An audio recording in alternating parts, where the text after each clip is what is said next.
ஸ்டாலின் செய்தது சட்டவிரோதம். மத்திய அரசு உச்ச நீதிமன்றத்தை மதிக்காமல் செயல்படுவதா? அதிரடியாக களமிறங்கிய நளினி சிதம்பரம். திமுகவுக்கு சென்னை உயர்நீதிமன்றத்தில் வைத்த செக். அவசர வழக்காக பதிவு செய்ய நீதிபதிகள் போட்ட உத்தரவு. வணக்கம் நண்பர்களே. தமிழக முதலமைச்சர் ஸ்டாலினை பொறுத்தவரை தான் மட்டுமே மிக நேர்மையாக ஆட்சி நடத்துவது போலவும் சட்டத்தை மதிப்பது போலவும் மேடைகளில் முழக்கமிடுவார். ஆனால் திமுக செய்வது எல்லாமே சட்டவிரோதம்தான். குறிப்பாக ஆளுநர் ரவிக்கு அனுப்பிய மசோதாக்களை கூட முரண்பாடாக அனுப்பியதால் தான் அவர் திருப்பி அனுப்பினார்.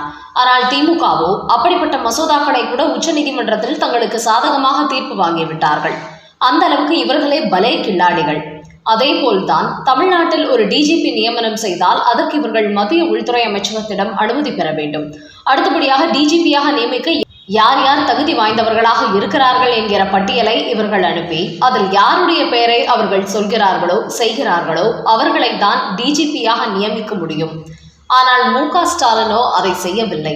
அதோடு முன்னாள் டிஜிபி சங்கர் திவாலின் பதவிக்காலம் முடிய போகிறது என்று தெரிந்து 3 மாதங்களுக்கு முன்பே அடுத்த டிஜிபிக்கு தகுதியானவர்களின் பட்டியலை தமிழக அரசு டெல்லிக்கு அனுப்ப வேண்டும். ஆனால் இது எதையுமே ஸ்டாலின் செய்யவில்லை. அவசர கதியில் டிஜிபி ஆவதற்கு தகுதி இல்லாத வெங்கட்ராமன் என்பவரை தற்போது பொறுப்பு டிஜிபியாக நியமித்திருக்கிறார். இது அரசியல் வட்டாரங்களில் கடுமையான விமர்சனங்களை ஏற்படுத்தியிருக்கிறது. முழுமையாக ஒருவரை டிஜிபியாக நியமிக்காமல் அவசர கதியில் பொறுப்பு டிஜிபியாக நியமிக்க வேண்டியதன் அவசியம் என்ன? அதோடு இது குறித்த தகவலை மத்திய அரசுக்கு தெரிவித்து அவர்களிடத்தில் அனுமதி பெறாததன் பின்னணி என்ன என்றும் தமிழக அரசை நோக்கி பலரும் பலதரப்பட்ட கேள்விகளை எழுப்பி வருகிறார்கள். இது குறித்து உச்ச நீதிமன்றத்தில் கூட ஒரு மனு தாக்கல் செய்யப்பட்டுள்ளது. இந்த நேரத்தில் இந்த டிஜிபி விவகாரம் தொடர்பாக தற்போது சென்னை உயர்நீதிமன்றத்திலும் ஒரு மனு தாக்கல் செய்யப்பட்டுள்ளது. அதில் சட்டப்படி முழுநேர காவல்துறை தலைமை இயக்குநராக நியமிக்கப்படாமல் பொறுப்பு டிஜிபியாக ஒருவரை நியமிக்கப்பட்டிருப்பதன் பின்னணி என்ன என்கிற கேள்வியை எழுப்பி உயர்நீதிமன்றத்தில் தொடரப்பட்ட மனுவில் மூத்த வழக்கறிஞர் நளினி சிதம்பரம் ஆஜராகி வாதாடியிருக்கிறார். அப்போது அவர் கூறுகையில், எந்த ஒரு மாநிலமாக இருந்தாலும் ஒரு டிஜிபியின் பதவிக்காலம் முடிந்ததும் அடுத்தபடியாக அந்த பொறுப்புக்கு இன்னொருவரை தேர்வு செய்வார்கள். ஆனால் தமிழக அரசு அதை செய்யாமல் பொறுப்பு டிஜிபியாக தற்காலிகமாக ஒருவரை நியமித்திருப்பதன் பின்னணி என்ன? அதோடு இது குறித்து மத்திய அரசிடத்தில் அனுமதி கேட்காமல் இவர்களாக தன்னிச்சையாக செயல்படுவது ஏன் என்றும் நீதிபதிகளை நோக்கி கேள்வி எழுப்பியுள்ளார். இதற்கு பதிலளித்த நீதிபதி சஞ்சய் விஜயகுமார் தலைமையிலான அமர்வு, இது சம்பந்தமாக விரிவான மனுவை தாக்கல் செய்யுங்கள், அப்போது இது குறித்து விரிவான விசாரணை நடத்தலாம் என்று தெரிவித்துள்ளார்கள். அதனால் விரிவான மனுவுடன் இந்த வழக்கு விசாரணையில் ஆஜராகிறார் நளினி சிதம்பரம். அதோடு காவல்துறை டிஜிபி நியமனம் என்பது மத்திய அரசின் வழிகாட்டுதல், உச்சநீதிமன்றத்தின் உத்தரவுகள் ஆகியவற்றை பின்பற்றிதான் நடத்தப்பட்டு வருகின்றன.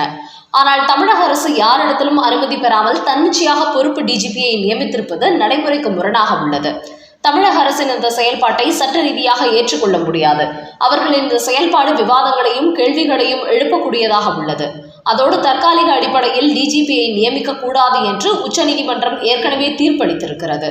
அதனால் இது குறித்து விரிவான மனுவை தாக்கல் செய்து விசாரணை நடத்தும் போது தமிழக அரசு நீதிமன்றத்தில் ஆஜராகி விளக்கம் கொடுப்பார்கள் என்று கூறிய நீதிபதிகள் நளினி சிதம்பரத்தில் அடுத்த மனுவை விரைவாக தாக்கல் செய்யுமாறு உத்தரவிட்டுள்ளார்கள். இந்த மனுவை அவசர வழக்காக எடுத்துக்கொள்ளப்படும் என்றும் கூறியுள்ளார்கள். அதனால் இந்த வழக்கு விவகாரத்தை அடுத்து சிதம்பரத்தின் மனைவியான நளினி சிதம்பரம் கையில் எடுக்கப் போவது திமுக வட்டாரத்தில் பரபரப்பை ஏற்படுத்தியுள்ளது. மேலும் தமிழக முதலமைச்சர் ஸ்டாலினை பொறுத்தவரை அடுத்த சட்டமன்ற தேர்தல் நெருங்கிக் கொண்டிருப்பதால் மத்திய அரசு நியமிக்கும் டிஜிபிகள் தங்களுக்கு சாதகமாக செயல்பட மாட்டார்கள் என்பதால் தான் தங்களுக்கு சாதகமாக செயல்படக்கூடிய வெங்கட்ராமனை பொறுப்பு டிஜிபியாக அவசர கதியில் நியமித்திருக்கிறார். அப்படி நியமித்தால் அவர்கள் கண்டுகொள்ள மாட்டார்கள். அதனால் தேர்தல் வரும் வரை இவரை அப்படியே இழுத்து சென்று விடலாம், தங்களுக்கு சாதகமாகவும் பயன்படுத்திக் கொள்ளலாம் என்றுதான் திட்டமிட்டு இருப்பதாக தகவல்கள் வெளியாகியுள்ளன. ஆனால் இப்போது இந்த விவகாரத்தில் சென்னை உயர்நீதிமன்றம் மட்டுமின்றி உச்ச நீதிமன்றம் வரை வழக்கு தொடரப்பட்டிருப்பதால் இதிலிருந்து கண்டிப்பாக ஸ்டாலின் தப்பிக்க முடியாது. கண்டிப்பாக இதற்காக பதில் சொல்லி ஆக வேண்டும் என்றும் தெரிய வந்துள்ளது. குறிப்பாக திமுக கூட்டணியில் இடம்பெற்றுள்ள காங்கிரஸ் கட்சியை சார்ந்த சிதம்பரத்தின் மனைவியே இதில் ஆஜராகி இருப்பது கவனம் பெற்றுள்ளது. மேலும் இந்த நளினி சிதம்பரம் தான் மருத்துவ படிப்புக்கு நீட் தேர்வை கட்டாயமாக்க வேண்டும் என்று உச்சநீதிமன்றத்தில் வாதாடியவர். குறிப்பாக அப்போது திமுக சார்பில் நீட் தேர்வுக்கு எதிராக வழக்கு தொடுத்திருந்தார்கள். ஆனால் நளினி சிதம்பரம் கடுமையாக வாதாடி கண்டிப்பாக நீட் தேர்வை நடைமுறைப்படுத்த வேண்டும் என்று உச்சநீதிமன்றம் தீர்ப்பு சொல்ல வைத்தார் என்பது குறிப்பிடத்தக்கது. அந்த வகையில் தற்போது மீண்டும் திமுகவுக்கு எதிராக நளினி சிதம்பரம் களத்தில் இறங்கி இருப்பது இந்த பொறுப்பு டிஜிபி விவகாரத்தில் மு.க. ஸ்டாலினை சிக்க வைத்து விடுவார் என்பதும் தெரிய வந்துள்ளது. குறிப்பாக இதற்கு எதிரான வழக்கு உயர்நீதிமன்றம், உச்சநீதிமன்றம் என்கிற 2 நீதிமன்றங்களிலும் மனு தாக்கல் செய்யப்பட்டிருப்பதால் மு.க. ஸ்டாலினுக்கு 2 நீதிமன்றங்களும் செக் வைக்கப் போவது உறுதியாக இருக்கிறது. அடுத்த செய்தி, போன் வயர் பிஞ்சு 1 வாரம் ஆச்சு. மு.க. ஸ்டாலினை கடுமையாக கலாய்த்த அண்ணாமலை.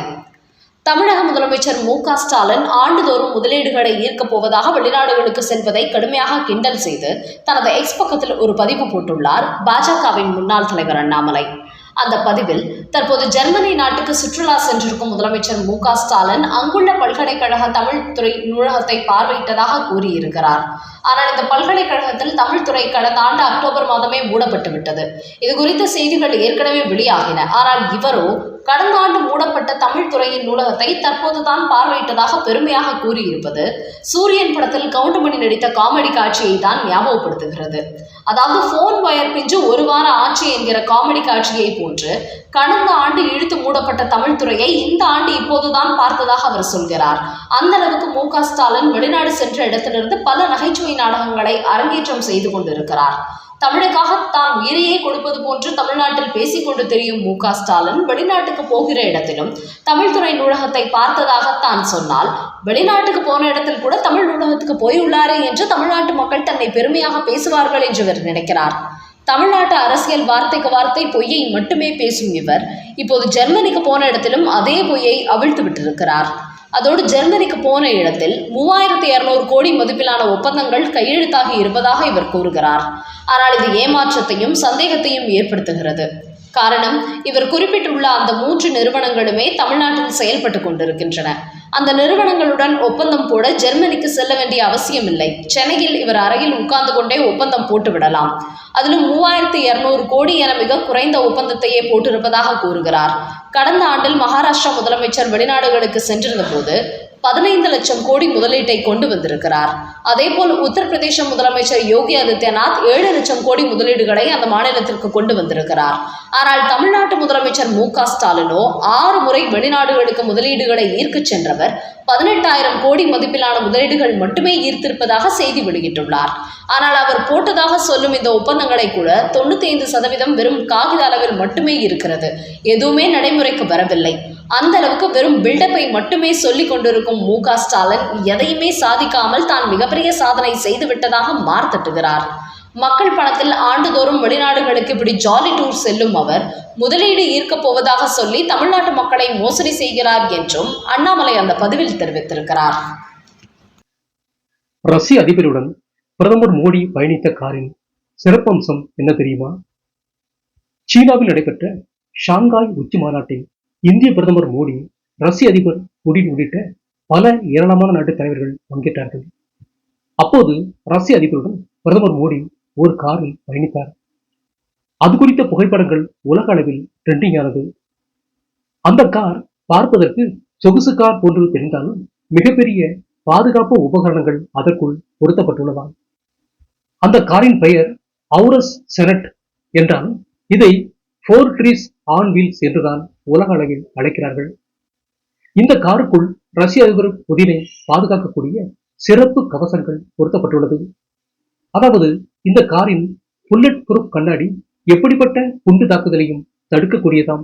அதோடு ராக்கெட் எதிர்ப்பு கவசம் மிக சக்தி வாய்ந்த ஆயுத தாக்குதலையும் சமாளிக்கக்கூடிய திறன் கொண்டதாம்.